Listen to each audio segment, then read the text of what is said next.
At Desktop Metal, we're enabling golf club technology of the future through metal binder jet 3D printing.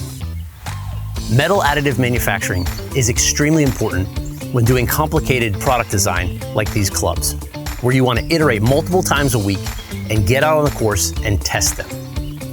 This driving iron was printed in 17-4 stainless steel, which is ultra strong and ultra corrosion resistant, and is very similar to the way that traditional clubs are made.